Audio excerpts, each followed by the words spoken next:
নমস্কার, বেঙ্গল পলিটিক্সের আরেকটি রাজনৈতিক বিশ্লেষণ আড্ডা, ভোট আড্ডায় আপনাদের সবাইকে স্বাগত।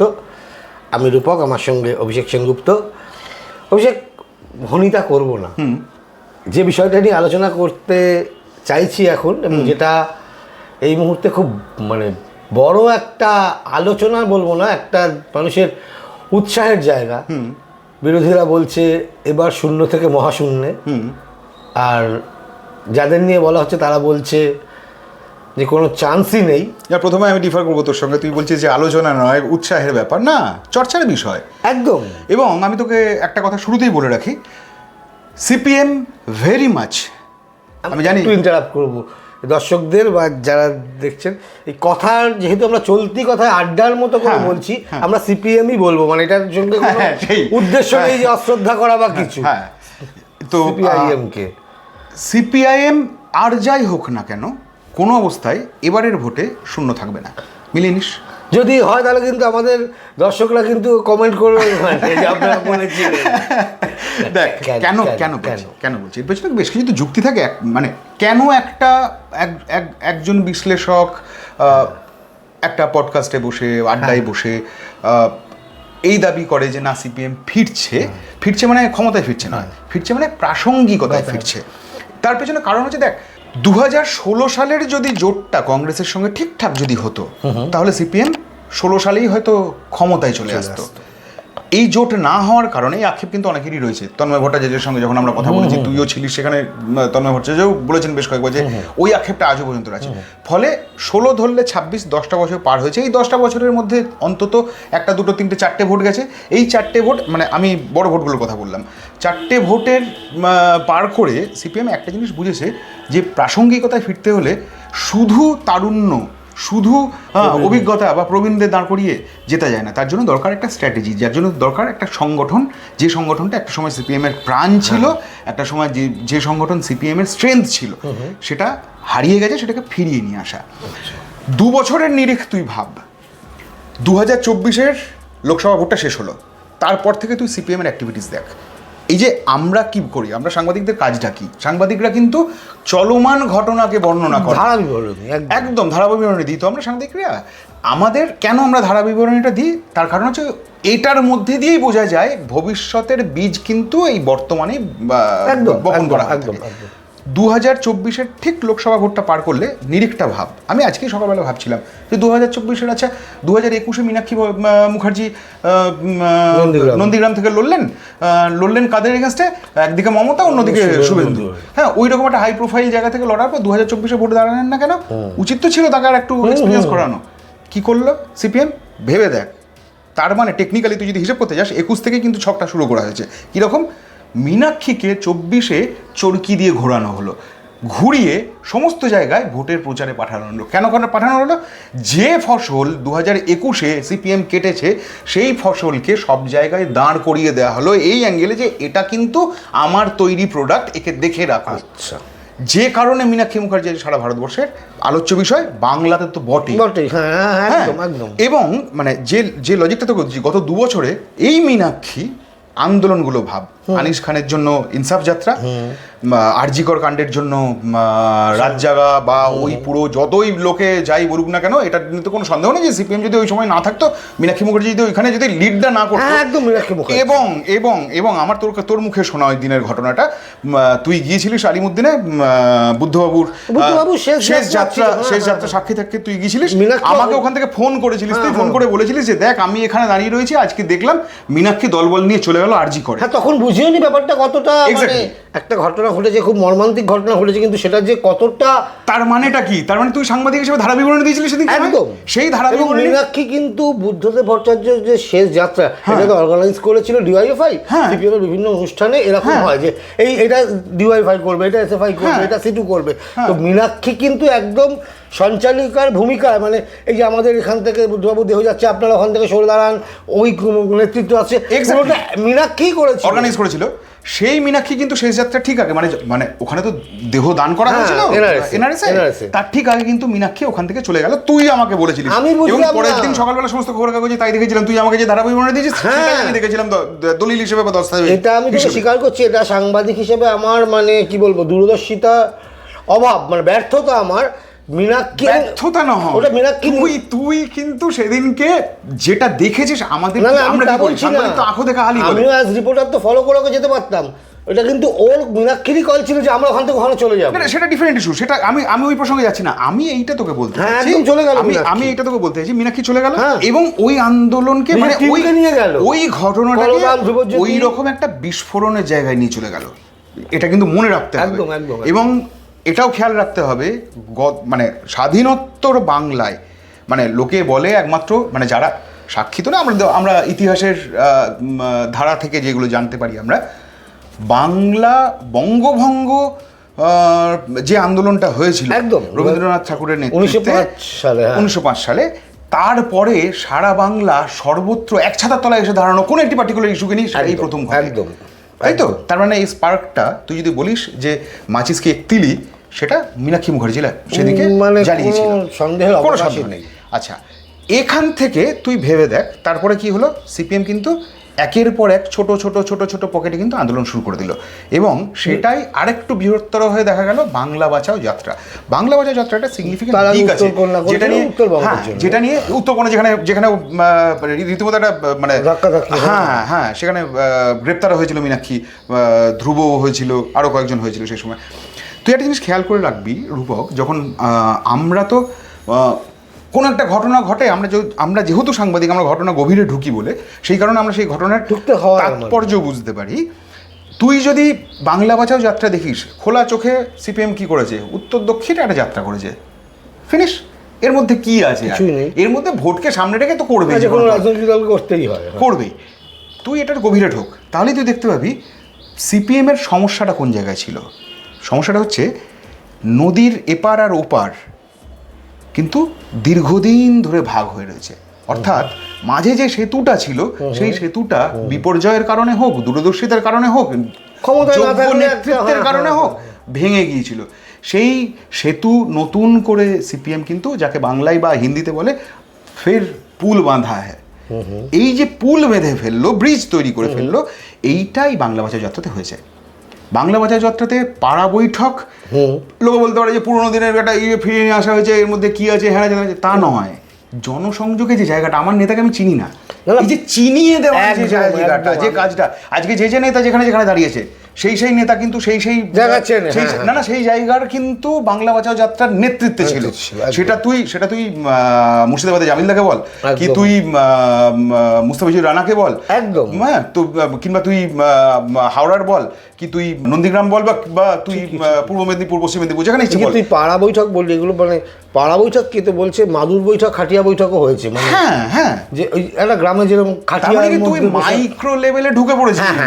এইটা হচ্ছে আসলে ব্যাপার, যেটা সিপিএম এর বেস ছিল, যেটার মধ্যে দিয়ে সিপিএম এসেছিল একদম একদম। এইটা তো লজিক, যে ঘর রান্নাঘর একদম আমি আমি শুধু উঠোনে নেই ভাই, আমি তোমার ভাতের হাঁড়িতেও ঢুকে পড়েছি একদম। এই লজিকটার কারণে, আমার দুটো কারণে, এটা একটা কারণ যে সিপিএম এর এই প্রত্যাবর্তনের লজিক।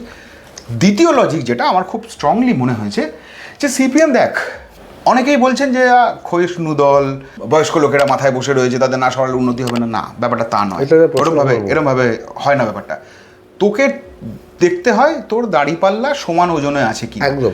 তুই যুব দিয়ে বেশি মাত্রায় যুব, তুই তো একটা পাল্লায় বসিয়ে দিলি, সেটা নয় হেভি হলো, আর এদিকটা তো তোর সেই সঙ্গে তো ওজনটা কমে গেল। ফলে ভারসাম্য যদি কোথাও যদি কখনো যদি বিচ্যুতি ঘটে, তাহলে তার ফলাফল কিন্তু রেজাল্টে দেখা যায়, মানে তুই রিফ্লেকশন দেখতে পাবি, যেটা তুই 2016-তে দেখেছিস, যেটা তুই 2021-এ দেখেছিস প্রকটভাবে। এইটা আর সিপিএম করছে না, হুইচ ইজ খুব ইম্পর্টেন্ট পার্ট। থার্ডলি, এটাকেও তুই একদম অস্বীকার করতে পারবি না, সিপিএম এমন কিছু পকেটে এমন কিছু নেতার জন্ম দিয়েছে, যে নেতারা ডেফিনেটলি অন্যান্য দল তাদের দিকে ওঁত পেতে রয়েছে, এটা অস্বীকার করা যাবে না, হ্যাঁ, কিন্তু যে নেতারা তাদের টেরিটরির মধ্যে যথেষ্ট ভালো কাজ করছে, প্রভাব, প্রচার, প্রসার, তাদের ব্যক্তি বিস্তৃতি যাই বল না তুই, যথেষ্ট রকম রয়েছে। এই একটি মেয়ের কথা যা আমরা তুই যদি আমাদের বল বুদ্ধবাবুর ইয়ের সময় একটা হলো না যুবদের নিয়ে একটা 12 জন না 11 জন যুবককে নিয়ে একটা অনুষ্ঠান হয়েছিল, মনে আছে? হ্যাঁ ভীষণ। এই অনুষ্ঠানটার আগে পর্যন্ত আমরা কি নবনীতা চক্রবর্তীর নাম সেভাবে জানতাম না? আমি বেঙ্গল পলিটিক্সে প্রথম দেখেছি যে জ্বালাময় বক্তৃতা দিয়েছিল কোথায়, আরামবাগে বোধহয়, আমার যতদূর মানে মনে হচ্ছে কোথায় হয়েছিল। না ওটা তো হয়েছিল চুচড়াতে, চন্দননগরে হয়েছিল। আচ্ছা, হ্যাঁ। তো এই নবনীতা চক্রবর্তী, সেখানে প্রতিকূল রহমান খুব ভালো বক্তৃতা রেখেছিল। এই নবনীতা চক্রবর্তী, তার মানে কি প্রথম সারিতে উঠে আসা আর একজন মেয়েকে তৈরি করা হলো। একদম। হ্যাঁ, আমি ছেলে মেয়ে বলে আলাদা করে যাচ্ছি না। তার মানে তুই কি মানে পুরুষ নারী নির্বিশেষে তুই নেতা তৈরি করছিস। এই যে কারখানা, এই কারখানাটা কিন্তু সিপিএম আরো বড় করেছে। আমি এইটা বলতে চাই, এটা একটা খুব সিগনিফিক্যান্ট। আমি দেখছিলাম যে আমরা যেহেতু সাংবাদিকতা করি সেই জন্যই আমরা এগুলো খবর রাখি, জানি যে সৃজন ভট্টাচার্য ভোটে দাঁড়ায়নি। সৃজন ভট্টাচার্য, বিকাশ রঞ্জন ভট্টাচার্যের 17 দাঁড়ায়। হ্যাঁ, এবং আরেকটু তো উপর থেকে ভাবলে সুজন দাও দাঁড়ায়নি, সেলিম দাও দাঁড়ায়নি। হ্যাঁ, এটাও আমি দেখেছিলাম যে ওখানে আগে বেঙ্গল পলিটিক্সে খবর বেরিয়ে হয়েছিল যে এরা দুজন যেহেতু পুরোটা মনিটরিং করবে আর দাঁড়াবে না। আমি সে প্রসঙ্গে আসছিলাম, আমি উদাহরণ দেওয়ার জন্য বলছি। তুই যে নেতার কথা বলছিস, সৃজনের কত বয়স হবে? 33, 34, 35, বিলো 40, 32, 33। সেই ছেলে ভোটে দাঁড়ালো না। গতবার সিঙ্গুরে দাঁড়িয়েছিল, তারপর লোকসভায় দাঁড়িয়েছিল, এবার ভোটে দাঁড়ালো না। কিন্তু সেই ছেলে মানে বিকাশ রঞ্জন ভট্টাচার্যের যে নির্বাচনী প্রচার সেটাকে লিড করছে। আমি এই প্রসঙ্গে তোকে একটা এত কম বয়সী একটা ম্যাচুরিটি লেভেলটা বেড়ে যাওয়া, একটা ইন্টারভিউয়ের রেফারেন্স তোকে আমি এই প্রসঙ্গে আমি দেবো। কলতন দাশগুপ্তের একটা ইন্টারভিউ আমাদের চ্যানেলেই এয়ার হয়েছে কিছুদিন আগে। সেখানে কলতন বলছে যে আমি প্রার্থী আগে আমার সামনে যেত, আমি প্রার্থীর হয়ে প্রচার করতাম। ওই এক্সপিরিয়েন্সটা যদি আমার না থাকতো তাহলে আমি প্রার্থী হয়ে সামনে দাঁড়াতে পারতাম না। তার মানে এটা ভাইস ভার্সা। ব্যাপারটা হচ্ছে সৃজন এতদিন প্রার্থী হয়েছে, কিন্তু সৃজনের যে একটা ট্যাকটিক্যাল মাথাও রয়েছে। মানে সিপিএম কি করে, সিপিএম তো অসংখ্য বুদ্ধিমান ছেলের একটা আধার, বেসিক্যালি ছেলে মেয়ে তাদের তো আধার। হ্যাঁ, যে কারণে সিপিএম এ এত বুদ্ধিজীবীর সংখ্যা কেন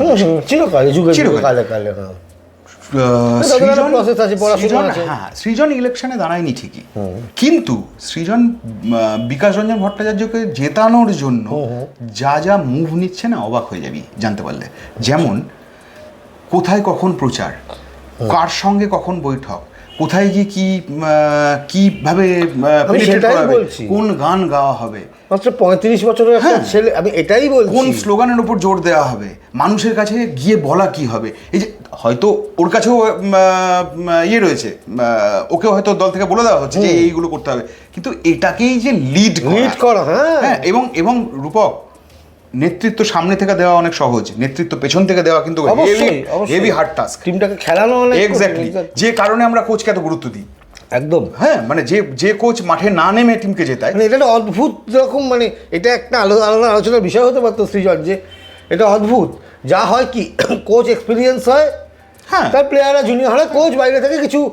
এখানে উল্টো, এখানে কোচ অল্প বয়সী, মানে যে ক্যান্ডিডেট তার বিকাশ রঞ্জন ভট্টাচার্য হচ্ছে এই মুহূর্তে বামফ্রন্টের মুখ এই ভোটে নিশ্চিতভাবে। আমি একটা জিনিস বলবো, এটা আমি মোহাম্মদ সেলিম সম্পর্কে নানা রকম বক্তব্য আছে, পজিটিভ নেগেটিভ। আমি নেগেটিভ বলছি এই কারণে প্রতিকূল রহমান নাম করেই হয়তো, বা নাম না করে যাই হোক বোঝাই যায়, হ্যাঁ, মোহাম্মদ সেলিমকেই আক্রমণ করেছেন।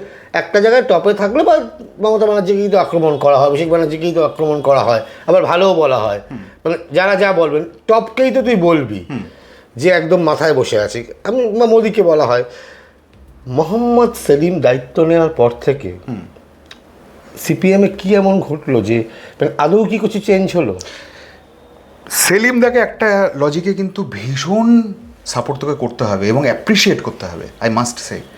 তার কারণ হচ্ছে, তুই যদি দেখিস গত 3 বছরে সেলিমদার ক্যাপ্টেন্সিতে সবচেয়ে বেশি তরুণ প্রজন্ম সামনে এসছে, অস্বীকার করা যাবে না। এবং শুধু তাই নয়, লিবার্টি দেওয়া। আচ্ছা, হ্যাঁ, অনেকেই বলছে, প্রতিকূলের কথা তুই রেফারেন্স হিসেবে দিলি, যে সেটা তো উল্টো কথা, তোর কথা লিবার্টির উল্টো দিক হয়ে গেল। হ্যাঁ, ফলে একটা মানুষকে অ্যাকিউজ করার আগে তার প্লাস পয়েন্টগুলোকেও কিন্তু নজর রাখতে হবে। হ্যাঁ, সেলিমদা, আমি মনে করি ব্যক্তিগতভাবে সেলিমদার এবারে ভোটে না দাঁড়ানোটা সেলিমদার নিজের সিদ্ধান্ত।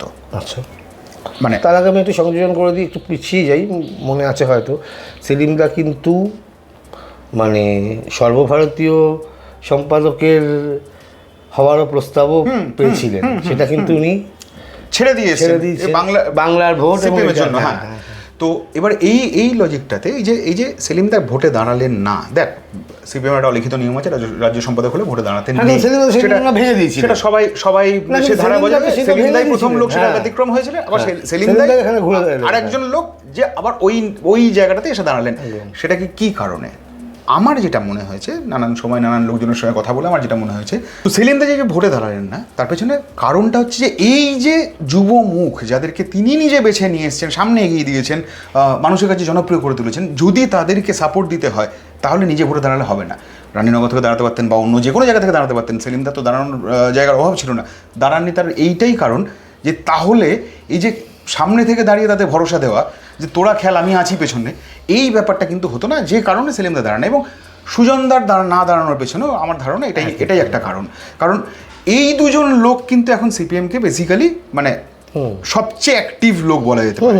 এবং তুই যে প্রশ্নটা আমরা শুরু করার আগে তুই যে প্রশ্নটা আমাকে করছিলিস আর কি, যে দুই প্রবীণ নেতা, হ্যাঁ এটাই বলছি, বিমান বসু এবং সূর্যকান্ত মিশ্র, তুই বলছিলি এক্ষুনি যে দাঁড়িপাল্লায়, হ্যাঁ এরা কতটা সিগনিফিকেন্ট, এরা কতটা মানে এদের অস্তিত্ব। 83 বছর একজনের বয়স, আর একজনের বয়স হচ্ছে 78। ওকে, দুজনের তুই যদি গত 6 মাসের অ্যাক্টিভিটিস যদি তুই নজর রাখতে যাস, 6 মাস যেতে হবে না, তুই 1 মাস আগের কথা ভাব না, 1 মাসও হয়নি বোধ হয়, এসআইআরের জন্য যে রাত্রিবেলা যে সিপিএম যে গণ অবস্থান ছিল, ওখানে কিন্তু বিমানবাবু গভীর রাত পর্যন্ত ছিলেন। তারপর যেহেতু 83 বছর বয়স হয়েছে, ডাক্তারের নানান বিধিনিষেধের মধ্যে থাকতে হয়, গাদা উঠছে, ওষুধ খেতে হয়, আমরা জানি, সেই কারণে উনি ফিরে যান। তুই ভেবে দেখ, একটা মানুষ 83 বছরের একজন মানুষ সকালবেলা গেছেন, সন্ধেবেলা রাত্রিবেলা পর্যন্ত গভীর রাত পর্যন্ত ওখানে বসে থেকেছেন। তার মানেটা হচ্ছে যে তিনিও কিন্তু এই ফিরে আসার প্রত্যাবর্তনের স্বপ্নে ভেরি মাচ শরিক।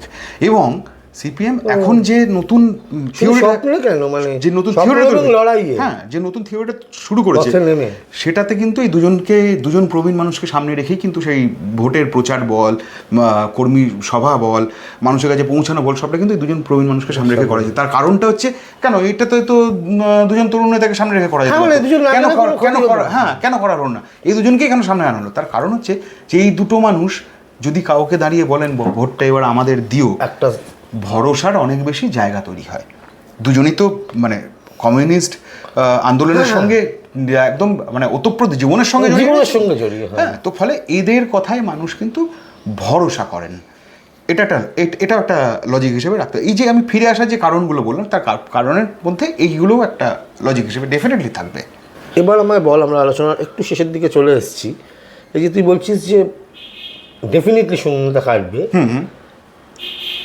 এটা তো একটা তাত্ত্বিক আমরা বিষয় বললাম, কোনো স্পেসিফিক্যালি মানে আসন বলা যায় কি? হ্যাঁ, মানে আসন না বলছি না, কিন্তু সংখ্যা। প্রথম কথা হচ্ছে আমরা একটা কথা বলে দিই যে আমরা কেউ ওই ভবিষ্যৎ দেখতে পাই না, আমাদের কাছে পাখিটা কেউ নেই। হ্যাঁ, তা কিন্তু আমরা একটা সম্ভাবনার কথা বলতে পারি, আমাদের সাংবাদিকরা তাই তো করে, সম্ভাবনার কথা। হ্যাঁ, যে পারিপার্শ্বিক অবস্থা দেখে। তো তুই কোনো মানে স্পেসিফিক্যালি কোনো, আমরা পরে আরও অনেক আলোচনা হবে আমাদের এই নিয়ে হয়তো, কিন্তু আজকে যেহেতু আমরা প্রাথমিকভাবে একটা সার্বিক চিত্র তুলে ধরছি সিপিএমের ভোটে, তো কোনো কেন্দ্র কি মানে দেখতে পাচ্ছিস যে এই কেন্দ্র থেকে সম্ভাবনা বেশি? দেখ, ওইভাবে তো সম্ভাবনা বেশি ভাবে বলা যায় না, এ তো ব্যালট কথা বলে শেষ পর্যন্ত, এখন তো ইভিএম। হ্যাঁ, ওই যাই হোক আর কি, মানে যেহেতু বাটন কথা বলে তাহলে বলতে হবে আর কি। তো ফলে এটা তো ওইভাবে বলা যায় না, কিন্তু ডেফিনেটলি সম্ভাবনা বেশ কিছু জায়গায় রয়েছে। উত্তরপাড়া অবশ্যই একটা সম্ভাবনা, তো সেরা ক্যান্ডিডেটটাকে দেবে কেন? উত্তরপাড়া, যাদবপুর, পানিহাটি, হ্যাঁ চর্চায় আছে বলে বলছি না, চর্চায় সেই জায়গায় আসে যে জায়গার সম্ভাবনা আছে, নাহলে চর্চা হতো না। এটা একটু জেনে রাখা ভালো যে এই যে ভালো তুলনায় জনপ্রিয় ক্যান্ডিডেটকে যেখানে দেওয়া, ডোমকল, মুস্তাফিজুর রহমান রানা, একদম, হ্যাঁ, জামাতা দাঁড়িয়েছে হচ্ছে রানীনগর থেকে। হ্যাঁ, তো এই যে এতগুলো লোক, এবং আমি তোকে খুব সিরিয়াসলি, খুব দায়িত্ব নিয়ে বলছি, রবীন্দ্রনাথ মাহাতো বলে যে ছেলেটি দাঁড়িয়েছে সন্দেশখালী থেকে, তার সম্ভাবনাও কিন্তু আছে, অস্বীকার করা যাবে না। সেটা খিত তো অনেক। আমরা বিকাশ গোলদার বলে একজন জিরাট থেকে দাঁড়িয়েছে, জিরাট, সেখান থেকে সেই ভদ্রলোক হচ্ছে ইংলিশের বোধহয় টিচার, শিক্ষক, একদম শিক্ষক। তার বাবা পেশায় ছিলেন কাঠ মিস্ত্রি, সেখান থেকে মানে এই যে আগে যেটা সিপিএমের ছিল। তুই সোনামণি টুডুর কথা জানবাজার থেকে দাঁড়িয়ে পুরুলিয়া জানবাজার থেকে, হ্যাঁ সোনামণি টুডুর কিন্তু যথেষ্ট সম্ভাবনা আছে। আমি সেটাই বলছি, আগে যেটা সিপিএমের ছিল না, যে মানে এই লোকগুলো, আর যাই হোক এই লোকগুলো না একটা ব্যাকগ্রাউন্ড আছে, পড়াশুনো আছে, একটা ব্যাপার আছে। আমি বলছি না যে অন্য কোনো পার্টির নেই, কিন্তু সিপিআইএম নিয়ে এটা ছিল। আমরা যেহেতু সিপিআইএম নিয়ে আলোচনা করছি, যেহেতু তৃণমূল বা বিজেপি নিয়ে আলোচনা করবো, তাদের পার্টি নিয়ে ব্যাখ্যা করবো। আমাদের তো কিছু ব্যাপার নেই, আমাদের তো যা হচ্ছে তাই বলছি। তাই তো, একদমই তাই। কিন্তু এইটা না মাঝে চলে গেছিল, এই যে মানে যেগুলো জনপ্রিয় ক্যান্ডিডেট, মীনাক্ষী মুখার্জির জন্য কিন্তু উত্তরপাড়া নয়, উত্তরপাড়ায় সিপিএম এর ম্যাক্সিমাম সম্ভাবনা সিপিআইএম মনে করেছে, তাই জন্য তার সব থেকে জনপ্রিয়তম ক্যান্ডিডেটকে উত্তরপাড়া দাঁড় করেছে। পানিহাটিতে কলতান দাশগুপ্ত ছেলে তো ঝাঁকুড়িয়ার, মনে করেছে যে ওই পার্সপেক্টিভে পানিহাটিতে তাদের এইটা প্রচারের একটা অঙ্গ হতে পারে। তার মানেটা কি? তার মানে এই যে আমরা বারবার বলি না যে সিপিএম সাইন্টিফিক দল, তার মানে সিপিএম অঙ্ক কষে এগুলোকে রেডি করেছে। সবাই কষে, যে কারণে না সিপিএম হয়তো ওই রকম যারা রাজনৈতিক এজেন্সি দিয়ে হয়তো কাজ করে না, হয়তো সিপিএম তো নিজেই এজেন্সি। ফলে সিপিএম কিন্তু এই অঙ্কটা কিন্তু তৈরি করেছে। সম্ভাবনাময় দল যেকোনো যে জায়গাগুলো রয়েছে সেই জায়গাগুলো তাদের হাতেই দেওয়া হয়েছে, যারা জিতে বার করতে পারবে একদম। মানে সিপিআইএম ফলে 10টা হবে না 5টা হবে, এটা এই অঙ্কে আমি যাচ্ছি না, কিন্তু সিপিএম এর শূন্যতা কাটবে এই নিয়ে কোনো দ্বিমত নেই। এটা আমার হিসেব বলছে, কোনো বিশ্বাস না, আমরা কোনো বিশ্বাস কিছু করি না। হ্যাঁ, আমরা একদমই তাই, অঙ্কের কথা বলি, সম্ভাবনার কথা বলি, আমাদের এবং পরিস্থিতির উপর দাঁড়িয়ে বলি, তথ্য যেরকম আমরা পাই সেটার উপর বিচার করে বলি। একদমই তাই, ঠিক হতে পারে, ভুল হতে পারে। হ্যাঁ সেই তো এটা বলা রইলো আমাদের, যে যদি ভুল হয় তাহলে আপনারা নিশ্চয়ই কমেন্ট করবেন, আর ঠিক হলে কিন্তু আমাদের মিষ্টি খাওয়াতে হবে। জোকস অ্যাপার্ট, আজকে আমরা সিপিএম এর নিয়ে প্রাথমিক আলোচনা করলাম। আপনারা কিরকম আলোচনা চাইছেন এই কমেন্টে জানান, সেটাও একটু কমেন্ট করে জানান, আমাদের সঙ্গে থাকুন। দরকার পড়লে কোনো কেন্দ্র নিয়ে যদি আলাদা আলোচনা করেন, তাহলে আমরা সেটাও আমরা খাতা কলম নিয়ে বসে আমাদের সেটাও আপনাদের সামনে তুলে ধরবো। যদি কোনো ইনফরমেশন আপনাদের মনে হয় এটা নিয়ে একটু আলোচনা হতে পারে, আমরা চেষ্টা করবো, আমাদের জানান, মানে যোগাযোগটা থাকুক আপনাদের। একদমই তাই। হচ্ছে আবার পরের এপিসোডে।